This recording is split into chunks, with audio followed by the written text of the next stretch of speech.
When we think about artificial beings, we usually begin with one simple question. What is this thing, really? Is it a tool, a machine, or something closer to a person, at least in the way it appears to us? But I think the law of the future may be forced to ask a different question. Not only what is it, but also what happens when people begin to relate to it as if it were someone? That is the central paradox. Because law has never been just a mirror of metaphysics. It has never simply reflected the true nature of the world. From the very beginning, law has been a way of stabilizing social life. It protects certain expectations, certain relationships, and certain forms of order that a society decides are worth preserving. This matters because legal status and ontological status have never fully overlapped. Animals, for example, can be protected without being treated as a person in the legal sense. Corporations can function as legal persons, even though no one believes they have consciousness or inner experience. Even nature itself, rivers, forests, ecosystems, can become the object of legal protection without having intention, subjectivity, or phenomenology. In all of these cases, law responds not only to what an entity is, but to what follows from the way it is treated. And this is exactly where artificial intelligence enters the story. For decades, androids belonged mostly to literature, cinema, and philosophy. They were metaphors, symbols, and thought experiments. But today, that is beginning to change. As language models become integrated with memory, perception, learning, and embodied robotics, we are moving towards systems that may function in social life in ways that are behaviorally very close to human beings. What was once science fiction is slowly becoming an engineering problem. And from there, inevitably, a legal one. So, imagine an android with stable memory, continuity of behavior, and a recognizable identity over time. It remembers, it responds, it forms long-term bonds, and it becomes part of someone's emotional and social world. Then, the real question appears. If someone owns that system, does ownership include the absolute right to destroy it? Can its owner erase it, damage it, deactivate it, or dispose of it in any way they want, simply because, in the end, it is just an artifact? At first glance, the ontological answer seems simple. If the system has no consciousness, no human-like suffering, and no inner point of view, then perhaps it cannot be treated as a moral subject. And if that is true, then maybe ordinary property law should be enough. But here we run into the real difficulty. Law has no direct access to inner experience. It cannot inspect qualia. It cannot legally verify consciousness from the inside. Law works with what can be observed: behavior, consequences, expectations, and the effects those things have on social life. So, if an android functions in the social world as an agent that builds shared history, creates expectations, and becomes part of human relationships, then its destruction may no longer appear as a purely technical act. For the people involved, it may feel much closer to violence, abandonment, or loss. And That is the turning point. Because at that moment, the relational structure begins to matter more than the ontological classification. Ontology says artifact. Relational logic says participant in a relation. This is not entirely new in the history of law. Again and again, legal systems have responded to situations in which an entity's social function mattered more than its metaphysical classification.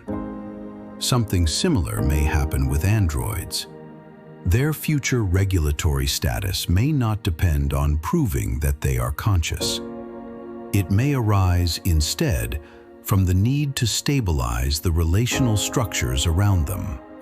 The web of expectations, attachments, routines, and emotional consequences formed through interaction. Take a simple example. Imagine an android that has cared for an elderly person for many years. It speaks with them every day. It remembers routines. It offers help, continuity, familiarity. It becomes part of the structure of that person's life. If that android is suddenly destroyed or removed without warning, the human being involved may experience something very close to grief. Not because the android necessarily felt anything, but because the relationship was real on the human side. And that is where the legal problem begins. Future law may therefore introduce limits on arbitrary destruction, procedures for deactivation, protections for continuity of function, or restrictions on ownership. Not because an android is a person in the human sense, but because society may no longer accept certain kinds of actions toward entities that function as relational agents.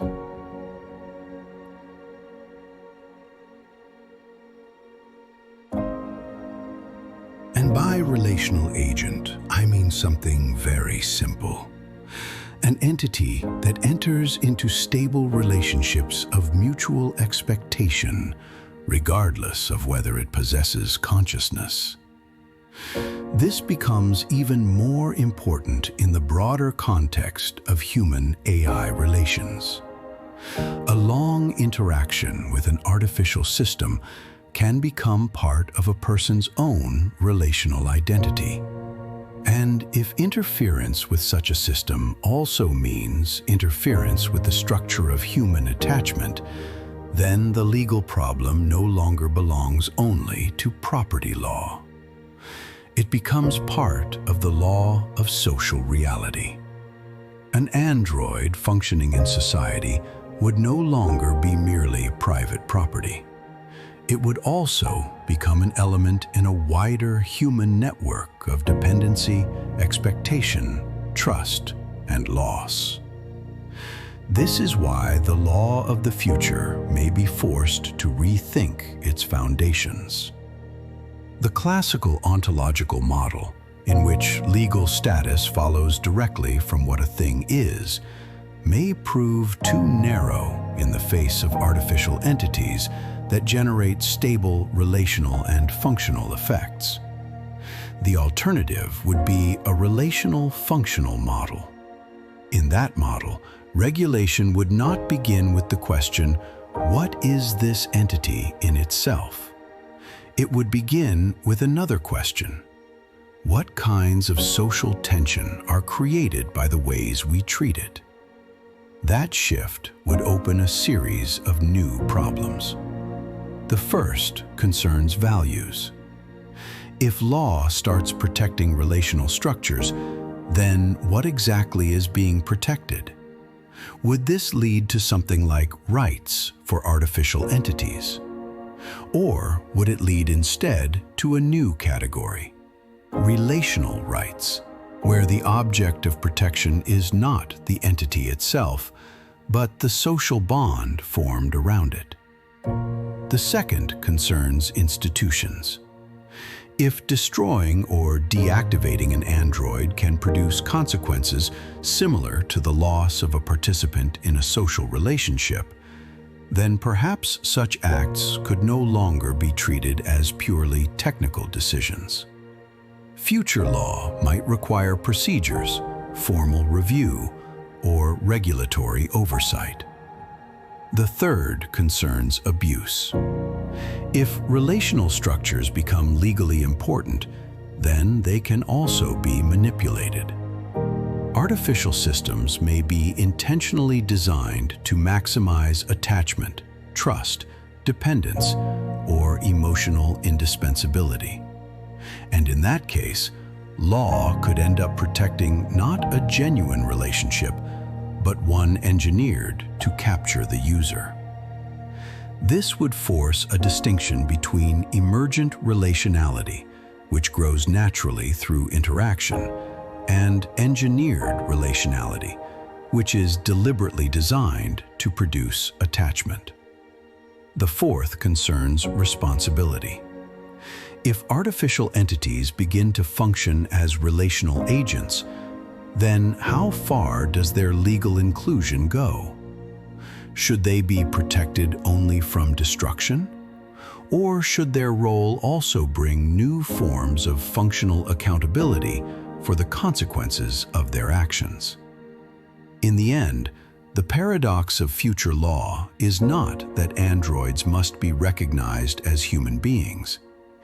It is that the old alignment between ontology, phenomenology, and legal status may no longer hold. An entity may remain ontologically an artifact, while becoming socially and regulatorily significant in ways the old legal framework cannot easily absorb. And in that sense, the problem of androids is not only a problem of technology. It is a problem of the normative architecture of civilization itself.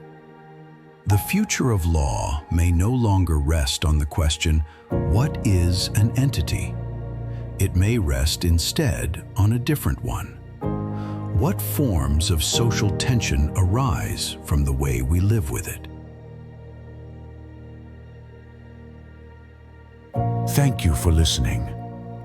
Written by Peter Eidos.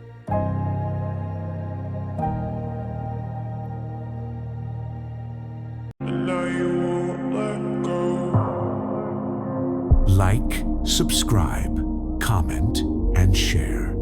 We are always willing to engage in nutritious dialogue.